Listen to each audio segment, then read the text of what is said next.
Wanita kaum ibu, jemaat kolom 14 yang dikasihi Tuhan. Marilah kita ikuti ibadah wanita kaum ibu pada malam hari ini. Sebelumnya kita satu dalam doa. Bapa di dalam surga, Bapa yang maha pengasih dan penyayang, inilah kami wanita kaum ibu kolom 14 dalam satu persekutuan ibadah, walaupun kami hanya melalui video, tapi tidak mengurangi kerinduan kami untuk selalu bersekutu dengan-Mu ya Tuhan. Kami rindu untuk selalu merenungkan firman Tuhan, karena firman Tuhan ini menjadi kekuatan kami umat manusia. Firman Tuhan menjadi penolong dalam kehidupan kami. Maka saat ini Tuhan, kami datang dengan penuh kerendahan hati. Sebelum kami mau membaca firman-Mu, kami mohon ampuni kami dari segala salah dan dosa kami, agar kami boleh berlayak untuk membaca dan merenungkan firman-Mu. Biarlah kiranya firman Tuhan ini boleh menjadi bagian dalam kehidupan kita sebagai orang percaya. Firman Tuhan ini menjadi suluh dan pedoman dalam kehidupan kita sehari-hari. Terima kasih banyak Tuhan. Terima kasih saat ini kami akan membaca firman-Mu. Tuhan, kiranya memberkati hamba-Mu yang akan membaca firman Tuhan ini dan merenungkannya, agar supaya firman ini tidak menjadi sia-sia. Tuhan, berkati jemaat atau wanita kaum ibu kolom 14. Terima kasih banyak Tuhan. Ini doa kami yang kami persembahkan di dalam nama Yesus Tuhan, Juru Selamat kami yang hidup. Amin. Kita akan baca dalam perjanjian baru, yaitu dalam 1 Tesalonika 5 ayat 12 sampai dengan 22. Nasihat-nasihat. Kami minta kepadamu saudara-saudara, supaya kamu menghormati mereka yang bekerja keras di antara kamu, yang memimpin kamu dalam Tuhan dan yang menegur kamu, dan supaya kamu sungguh-sungguh menjunjung mereka dalam kasih karena pekerjaan mereka. Hiduplah selalu dalam damai seorang dengan yang lain. Kami juga menasehati kamu, saudara-saudara, tegurlah mereka yang hidup dengan tidak baik, tidak tertib. Hiburlah mereka yang tawar hati. Belalah mereka yang lemah. Sabarlah terhadap semua orang. Perhatikanlah supaya jangan ada orang yang membalas jahat dengan jahat, tetapi usahakanlah senantiasa yang baik terhadap kamu masing-masing dan terhadap semua orang. Bersukacitalah senantiasa, tetaplah berdoa, mengucap syukurlah dalam segala hal, sebab itulah yang dikehendaki Allah di dalam Kristus Yesus bagi kamu. Janganlah padamkan roh, dan janganlah anggap rendah nubuat-nubuat. Ujilah segala sesuatu dan peganglah yang baik. Jauhkanlah dirimu dari segala jenis kejahatan. Sampai di sana pembacaan firman Tuhan. Ibu-ibu yang dikasihi Tuhan, pembacaan 1 Tesalonika 5 ayat 12 sampai 22 ini tentang nasihat-nasihat dengan tema etika pengucapan syukur. Jemaat Tesalonika ini dilayani langsung oleh Paulus. Ketika Paulus datang dari arah Filipi dalam melayani di Tesalonika, namun hanya singkat saja. Kemungkinan dia melayani di sana hanya 3-4 bulan. Dan karena segera menyingkir dan harus segera menyingkir. Dia harus segera pindah karena keadaan tidak memungkinkan. Pada waktu itu orang-orang Yahudi yang mendiami di Tesalonika menentang keberadaan Paulus. Jadi di Tesalonika terjadi pembelahan sosial. Ada yang mendukung, ada juga menentang. Maka dari itu dorang usir Pak Paulus. Dan Paulus pun mau kasih bakalai itu jemaat.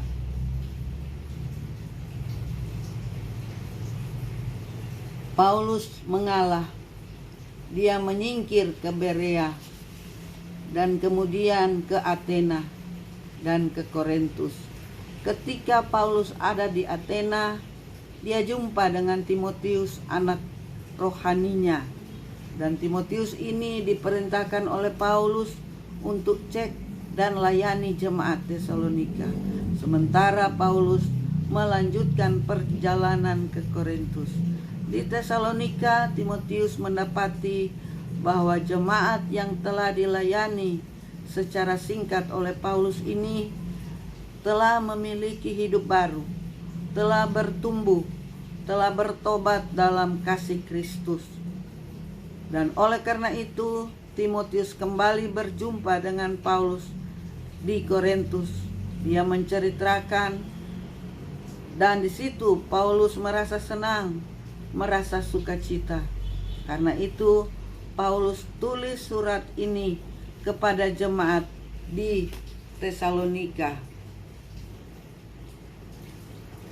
Ibu-ibu yang kekasih, bagaimana perasaan kita apabila orang yang torang sayangi, orang yang torang segani, orang yang torang teladani, tapi kemudian dia harus menyingkir, pindah, dapat usir dari lingkungan masyarakat. Tentu sebagai jemaat, kalau misalnya ada sebagai contoh, ada pendeta yang diperlakukan demikian, pasti torang marah, torangnya tidak terima, torang akan menolak. Ibu-ibu, Paulus sebenarnya memiliki potensi untuk memprovokasi jemaat. Kasih bakalai itu jemaat di Tesalonika dengan orang-orang yang mendukung Paulus dan orang-orang yang menentang Paulus. Tetapi Paulus tidak mau ambil resiko demikian karena dia tidak mau jemaat jadi korban. Dorang akan kehilangan tempat tinggal, kehilangan anggota keluarga dan lain sebagainya. Oleh karena itu, Paulus mengalah dan dia menyingkir ke Berea.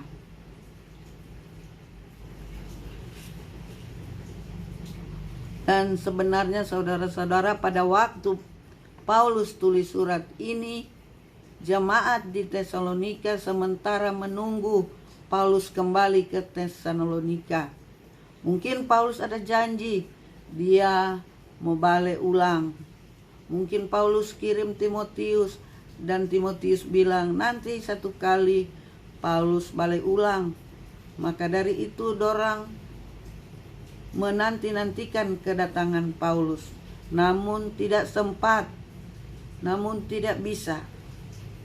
Dan pembacaan dari ayat 12 sampai 22 tentang nasihat-nasihat Paulus menulis surat ini bukan hanya sekedar basa-basi, tetapi Paulus menghimbau jemaat di sana pertama untuk dapat menghormati orang-orang yang memimpin mereka. Ternyata sebelum Paulus meninggalkan Tesalonika, dia sempat mengangkat penatua dan diaken-diaken. Oleh karena itu dia bilang untuk menghargai, menaati mereka. Termasuk juga orang-orang yang diangkat Paulus supaya dapat dengan tegas menegur orang-orang yang memiliki cara hidup yang salah, karena Paulus tahu betul sifat dan karakter jemaat di Tesalonika. Makanya dia bilang sama dengan yang orang baca tentang nasihat-nasihat. Ibu-ibu yang kekasih dalam Tuhan, minggu-minggu ini Gereja Masih Injili di Minahasa sebagian besar jemaat sementara mau merayakan pengucapan syukur. Sementara ada dalam hari-hari yang penuh sukacita. Pengucapan Minsel, pengucapan Minahasa, pengucapan Tomohon, pengucapan pun di mana-mana. Namun karena pandemi ini torang terbatas. Saudara-saudara, kalau torang perhatikan, mungkin ada torang hati rasa kecewa karena apa yang torang nanti-nantikan ternyata tidak terwujud. Kalau misalnya torang menunggu sesuatu yang pasti, torang akan menunggu dengan setia. Tapi kalau menunggu dengan tidak ada kepastian, mungkin torang akan berubah, torang ketaatan dan lain sebagainya. Ibu-ibu, saat ini kita diperhadapkan dengan kenyataan sesuatu yang torang tunggu-tunggu selama berbulan-bulan dalam setahun, yaitu hari pengucapan syukur.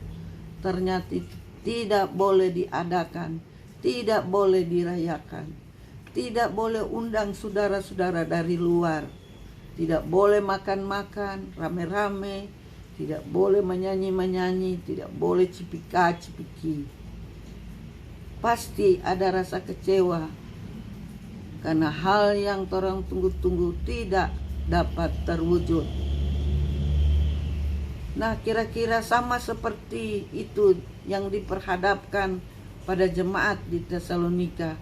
Ketika mereka diperhadapkan dengan situasi Paulus tidak boleh datang, Paulus tidak boleh sama-sama dengan dorang. Maka dorang pun merasa kecewa. Oleh karena itu Paulus menulis surat ini supaya dorang nyanda jadi korban. Sama seperti torang sekarang, kalau torang memaksakan kehendak, kong bilang siapa di sana boleh ibadah langsung, siapa di sana boleh kumpul-kumpul, siapa di sini begini dan begitu. No, kalau torang coba nekat seperti itu memaksakan kehendak, torang bisa saja kena corona. Karena itu hari pengucapan syukur bukan dengan pesta pora, bukan dengan mabuk-mabukan, tapi hari pengucapan syukur torang rayakan dan imani dengan sungguh-sungguh bagaimana segala situasi dan kondisi, dan torang aminkan di dalam Kristus bahwa inilah yang perlu torang syukuri. Mengucap syukur bersama-sama dengan keluarga. Orang lain tidak bisa sama-sama dengan keluarga karena dalam perawatan di rumah sakit. Orang lainnya tidak bisa bersama-sama dengan keluarga karena menjadi tenaga kesehatan. Karena itu sekarang ini pengucapan syukur harus berubah. Mengucap syukur dengan hati yang tertuju kepada Tuhan. Mengucap syukur dalam kebersamaan yang baru. Sebelumnya torang merayakan dengan pesta pora, tapi sekarang sonimbole. Jadi makna pengucapan syukur antara lain dengan mendukung program pemerintah seperti dalam ayat 12 dan selanjutnya. Dukung program pemerintah, topang mereka dalam program vaksinasi, dalam sosialisasi. Karena itu jangan kecewa, karena torang sementara diselamatkan sama dengan jemaat di Tesalonika. Paulus menyelamatkan jemaat di Tesalonika dari orang-orang Yahudi yang menentang kedatangan Paulus.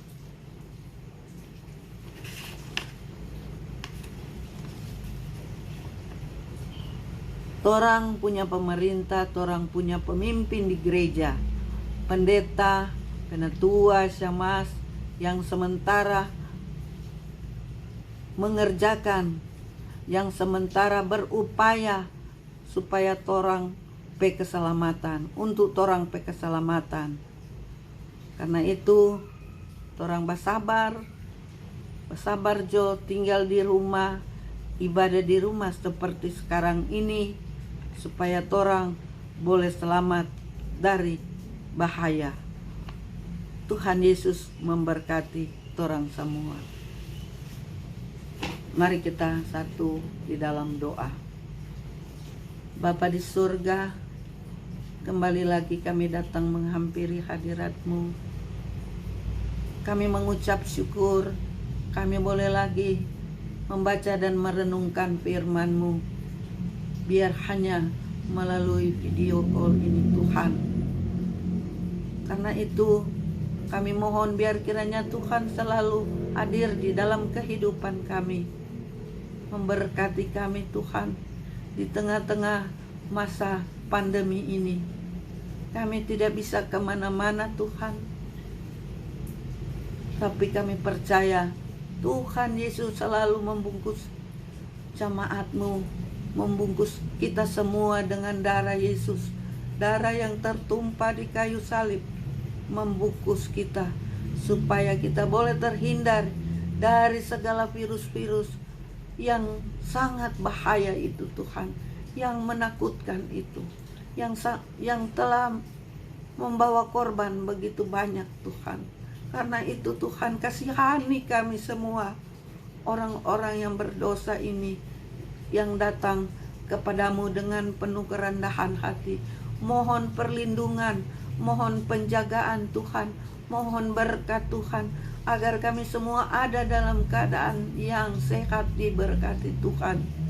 Dan saat ini Tuhan, di tengah-tengah masa pengucapan syukur, kami sadar bahwa kami hanya selalu mengucap syukur kepada Tuhan lewat ibadah seperti ini, lewat ibadah dalam keluarga.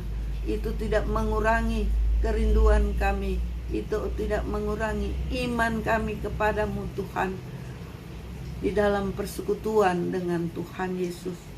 Tuhan Bapa di dalam surga, kami berdoa untuk keluarga yang berduka, keluarga Wola Keawan yang sudah ditinggalkan oleh istri, mama, oma yang kekasih. Kiranya Tuhan memberi penghiburan yang sejati, memberi kekuatan bagi keluarga, agar supaya mereka tabah dalam menghadapi situasi seperti ini. Terima kasih banyak Tuhan.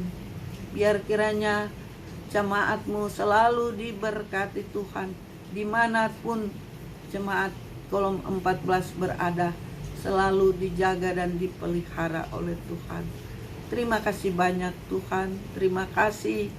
Inilah doa sembahyang kami persembahkan di dalam nama Tuhan Yesus, Tuhan Juru Selamat kami yang hidup. Haleluya, amin. Demikianlah ibadah singkat pada malam hari ini. Tuhan Yesus memberkati.